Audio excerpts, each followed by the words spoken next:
Having pioneered the semi-automatic electronic gearbox, they were going a step further with this. Constantly variable transmission, CVT. A young and keen David Coulthard was the Williams test driver in 1993. No test bed is a substitute for shaking down the car with a test track drive.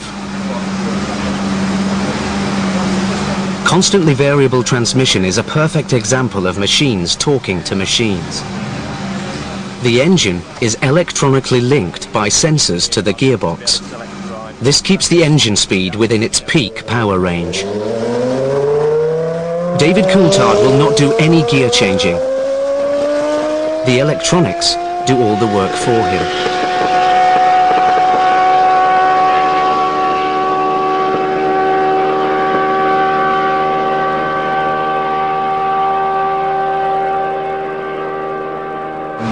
We're working with the gearbox, and the driver is aware of constantly the RPM dropping and the car moving forward and back, and it's all very aggressive. But the feeling of the car now is, I'm very excited because when I enter the corners it's so smooth. We have none of the down changes to make because the car is making the changes itself, and it proves that the machine is working better than man because it can make smoother gear changes than I can.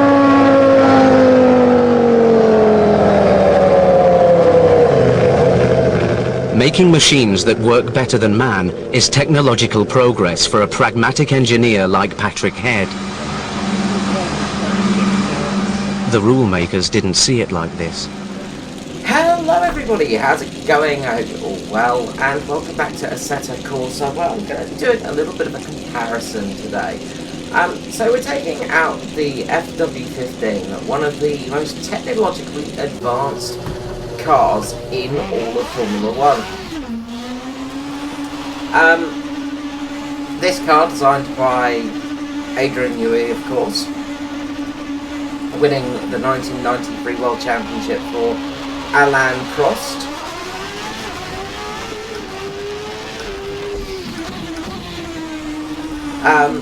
Was one of the, well, it was just the most advanced, ridiculous car ever made in Formula One. But it could have been much, much more ridiculous.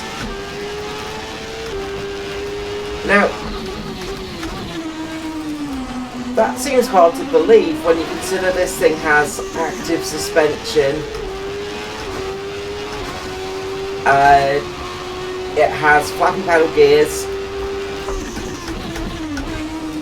This was in a time period when not all cars had that synchronous gearbox, triptonic gearbox, you know, where you could actually, basically a semi-automatic gearbox. The car was also having traction control and, as I said, active suspension. So the suspension basically, trying to think if this was the model that had no springs in it at all.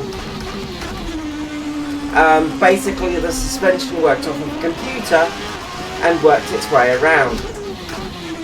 Now, what we're going to do here today is we're actually going to test this car against itself. Now we're going to line up here in P2. There we go. Going to line up here in P2 and do a standing start lap. Now, first time we're taking out the actual championship car. So this car here, so let's put it in first, rev up, and say the green light goes.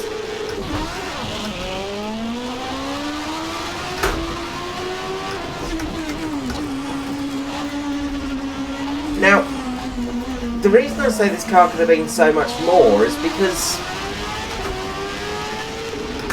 well, there was a version of this car tested without flappy paddle gears.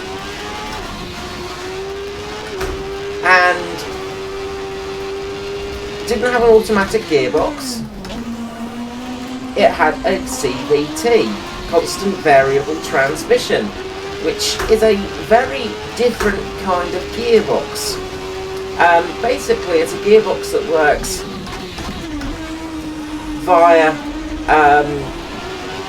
basically giant elastic bands. They're actually made of metal and extremely high tech. And the way they work is they basically means you only have one gear for the car. They're quite common nowadays in this time period, but in the days of the FW15, not so much. So standing start, that was a 23 second, oh sorry, 23 second, Jesus, that would have been a fast lap. 1 minute 23.005.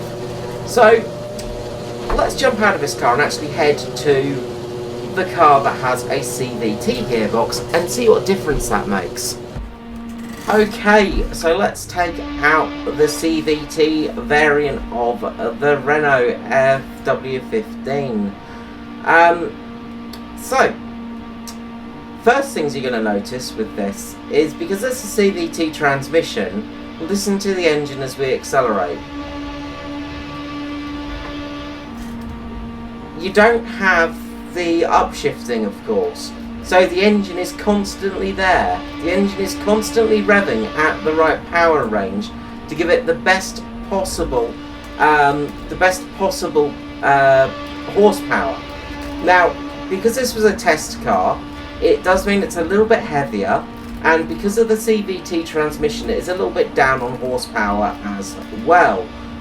So it's down around about, I think it's down about 200 horsepower over the full version, just because of the fact it was a test car and they weren't really fully going for it with the car. So, you know, it is going to be a bit slower. It's also about 150 kilograms heavier than the actual Grand Prix car, so that does make a difference as well.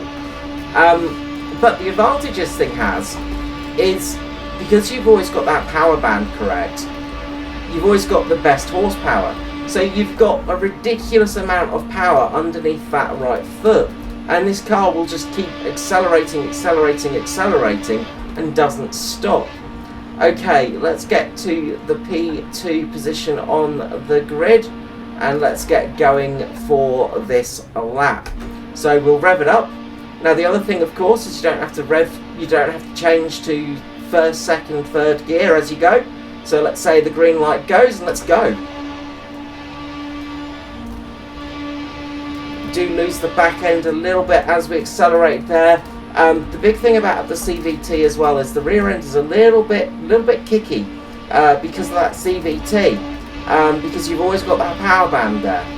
Now it's almost like starting off in first gear, where you rev very high, so you hit that power band straight away and the car gets a little bit loose on the rear end. And that does take a bit of getting used to. This car is quite tricky to drive.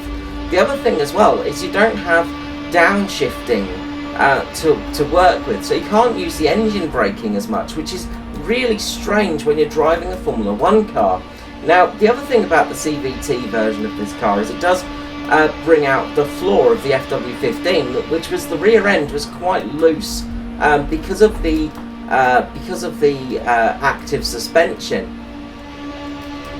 And you really do feel it with the CVT variant of this car.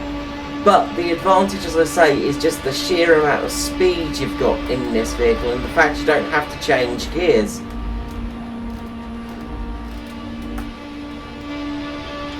So, coming up to the line, and we have set a 1 minute 23 second 23.5 second lap. So, as you can see, very similar lap times, despite being down on horsepower and a considerable amount heavier. This car still is absolutely ridiculous, and it just goes. Let's just jump to a replay quickly as we finish off this one. This car just still absolutely goes. So Just watch it on the start, and if you listen to the car as well,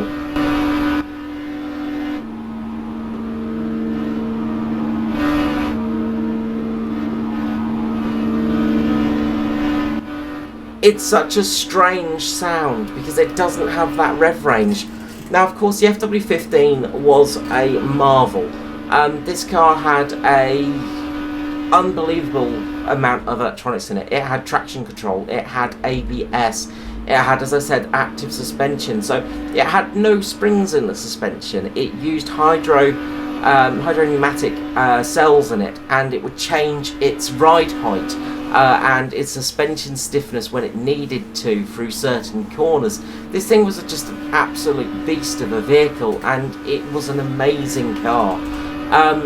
The other thing about this thing is it had a push-to-pass system where the car would actually lower its suspension to go faster, of course. You can see how much I cracked up that corner.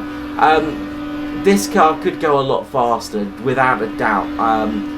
The lap time could be much better in this car, but I just wanted to get a bit of a showing of this vehicle and just talk you through the CVT variant of the Williams, because it is just a marvel, and it is just such a strange bit of Formula 1 history. The fact that this car existed and we had a CVT Formula 1 car.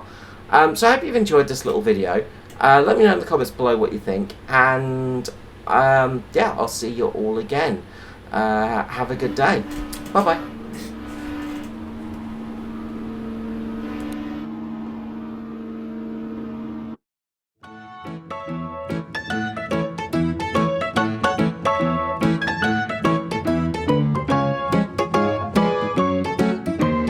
Because you have almost instantaneous power from that glorious Renault V10 there, and we stuck that one up. Let's restart that. So the suspension will change for each corner, allowing the car for stability and crashing like that. The way the suspension works, and up again a Formula 1 car, because you rely on engine braking so much. Can't stop crashing the car having a CVT transmission. Because you keep crashing it because you can't drive. Useless prick. Oh good god. How did you crash it coming up the pit lane? The car just all of a sudden just loses that rear end and wants to spin around on you, especially coming out of slow corners. Like that. Side Carl.